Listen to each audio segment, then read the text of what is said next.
देशाचा सत्ता, देशाचा कारभार कोणाच्या हातात द्यायचा हे ठरवणाऱ्या निवडणुका. मला सांगा, आपल्या समोर दोन पर्याय. गेले 10 वर्ष खऱ्या अर्थानं या देशाचा कारभार पाहणारे नरेंद्र मोदी आणि दुसऱ्या बाजूला राहुल गांधी, हे दोन जर पर्याय आपल्या समोर असले तर नक्की आपण विचार करू शकता की कुणाला मतदान करायचं. एक तर ह्या केंद्र सरकारबद्दल लोकांमध्ये गैरसमज आहे. जो तो उठतो सांगतो हे शेठजींचं सरकार आहे, उद्योगपतींचं सरकार आहे, शेतकऱ्यांना काही नाही. मी सांगेल, मला सरकारच्या योजना माहिती आहे, सरकारचं अर्थकारण माहिती आहे. या केंद्र सरकारनं गेल्या 5 वर्षामध्ये, गेल्या 10 वर्षामध्ये खऱ्या अर्थानं फक्त आणि फक्त मोठ्या प्रमाणात शेतकऱ्याचा विचार केलेला आहे. एक साधी गोष्ट तुम्हाला सांगतो. मध्यंतरी काही लोक सांगत होते की साहेबांनी 70,000 कोटी रुपयाची योजना कर्जमाफीची केली, शेतकऱ्यांची कर्जमाफी. ठीक आहे, पण या केंद्र सरकारनं गेले 5 वर्ष भारतातल्या 12 कोटी शेतकऱ्यांना वर्षाला 6,000 रुपये दिले, म्हणजे 72,000 कोटी रुपये प्रत्येक वर्षाला. असे 5 वर्षाची टोटल मारली तर 3,60,000 कोटी रुपये होतात. आणि हीच योजना पुढच्या 5 वर्षात चालू राहणार.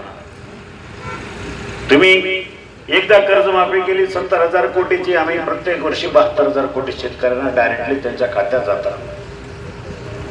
कर्जमाफी किती लोकांना, कुठल्या लोकांना मिळाली याचं काय आपल्याला त्याचा खोला जायचं नाही. पण आज जे जे काय होत आहे, गेले 500 वर्ष आपल्या सगळ्यांचा प्रभू रामचंद्र राम वनवासात होता. त्याला मुहूर्त मिळाला ह्या मोदीजी सरकारच्या काळामध्येच, केंद्राच्या काळामध्येच. आणि 500 वर्षानंतर राम मंदिराची उभारणी अयोध्येमध्ये झाली. ही सगळ्यात मोठी गोष्ट आपल्या तुमच्या आमच्या दृष्टीने.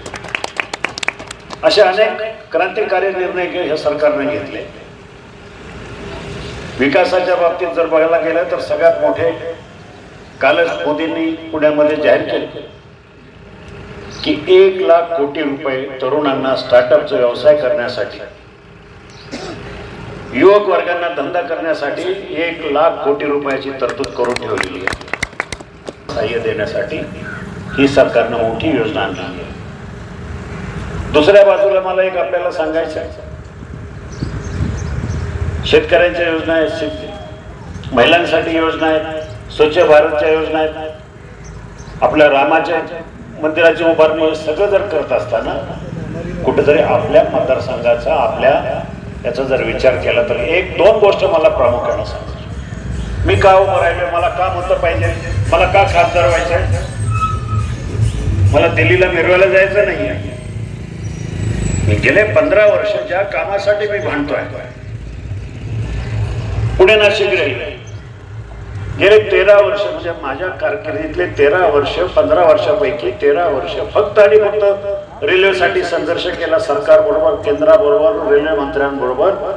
आणि तो रेल्वेचा प्रकल्प आज फायनल याच्यावर आणून ठेवलेला आहे. त्या प्रकल्पाची आजची किंमत झालेली 24,000 कोटी रुपये.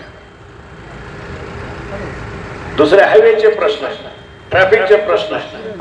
चाकणची ट्रॅफिक असेल, तळेगाव चाकण शिक्रापूरची ट्रॅफिक असेल, आपली वाघोलीची ट्रॅफिक असेल, हे सगळं पुणे नगराचं जर असेल तर याला आपल्यालाच लागेल शिरूर लोकसभा मतदारसंघासाठी 20 ते 25,000 कोटी.